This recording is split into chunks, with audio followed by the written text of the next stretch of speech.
এ যেন সমাজের এক নির্মম বাস্তবতা। আজকে ঈদের দিনেও আমরা যেমনটি দেখেছি সত্যি অবাক হয়ে পড়েছি। একজন অসহায় মানুষ একটি পা নেই, ক্রেচে ভর করে মানুষের দুয়ারে দুয়ারে হাত পাচ্ছেন সামান্য এক টুকরো মাংসের জন্য।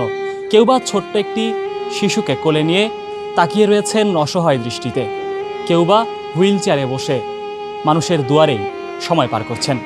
তবে কেন মানুষের এই অপেক্ষা সামান্য এক টুকরো মাংসের জন্য?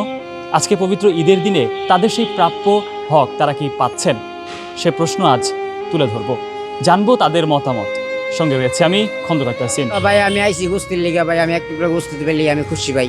এক টুকরা গোস্ত দিলে আমি আপনাদের কাছে এক টুকরা গোস্তের লিগে আইসি, আর কিছুর লিগা না। কেউ পারছে দিছে এক টুকরা, কেউ পারছে আধা কেজি দিছে, কেউ পারছে 1 কেজি দিছে, কেউ না পারছে 50টা টাকা দিয়ে দিছে, আয়া পড়ছে। না ভাই আমি আর পারতাছি না, আমি কাইল হয়ে গেছি, যাইতে যাবো গা।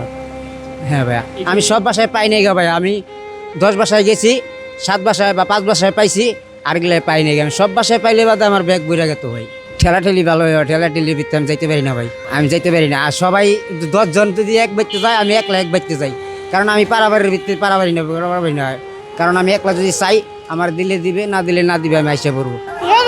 গরিব মানুষের লাইর গুস্ত দিব, তাই পারাবাড়ি কত দেয় না, যাওগা নাই গে। না মাংস পাইছি না এখন পর্যন্ত একটু পাননি? এই একটু পাইছি, অল্প অল্প কিছু পেয়েছেন? এই পেলাম 2-2.5 কেজি। কি করবো, বাড়িতে নিয়ে রান্না করে খাবো। জি আলহামদুলিল্লাহ, সব জায়গায় পাচ্ছে আর কি, কিছু কিছু জায়গায় দেয় না, দেয়। আমরা অল্প একটু পাইছি। বাসা আছে আমার 8 জন, 1 কেজি মতন হইব। এটা তো ওই তো না, মানে না হইলে মিলে খাওয়ান লাগবো। ফিরে দিলে তো ভালো লাগে না, না ফিরে দিলে তো ভালো লাগে। যে পাইলাম মনটা একটা আনন্দ হইল। 1 পিস মাংস মনে করুন কিসমতে আমার যা আছে তা ওই, আর না থাকলে না পাইলাম, না দিলে করার কিছু নাই। আমরা মাইনি হই নেই, কি করবাম। দুঃখে থাকতো তাহলে কি লুড়ো বাড়িছি মাংসর লাগে, তাহলে তো আমরা নিজে বাসাত বই থাকতাম। বড় লোক 1 লাখ 2 লাখ টাকা গুরু কুড়া নিতাম। আমরাও তো পারলে কমত থাকতাম, আমরাও দিলাম হইলে। আমরা কমতো না যে আমরা লুডো বাড়িছি, লুডো বাইরে 10-এর কাছেও পাই না, 1জনের কাছে পাইলে আরো 5 জনের কাছে পাই না।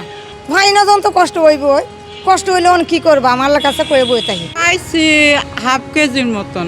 এক জায়গায় একটু তেল দিছে, আরেক জায়গায় একটু ওই যে ফ্যাপসা দিছে, এইটুকি দিছে। আবার এক জায়গায় লাইন একটু 2 টুকরা মাংস দিছে, আরেক জায়গায় 3 টুকরা মাংস দিছে।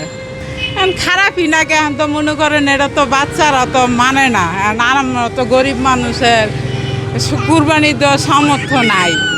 আমরা পেট বাতেই আমার অনেক কষ্ট হয়ে যায়।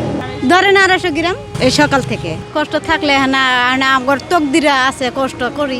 এরকম তো সাধ্য নাই যে আমরা কুরবানি দিব বা কুরবানি দিয়ে মাংস খাইবো। এখানে জাগর কাছে দেয়, তারা যদি না দেয় তাহলে তো এখানে করার কিছু নাই। আমি কুরবানি করি 3 ভাগ। 3 ভাগে 1 ভাগ আমার এই যে গরিব ভাই বোনদের জন্য, আরেক ভাগ আমার আত্মীয় স্বজনের জন্য, আরেক ভাগ আমার নিজের জন্য। অনেক সময় নিজেরটার থেকেও আমি কিছু দিয়ে দিই। না আমি কখনো ফিরে দিই না। আমার সামর্থ্য, আমি বললাম যে আমার যে ভাগে থাকে সেটুক থেকেও আমি অনেক কিছু দিয়ে দিই, যে আমি কম খাই, তারা খুশি থাকে।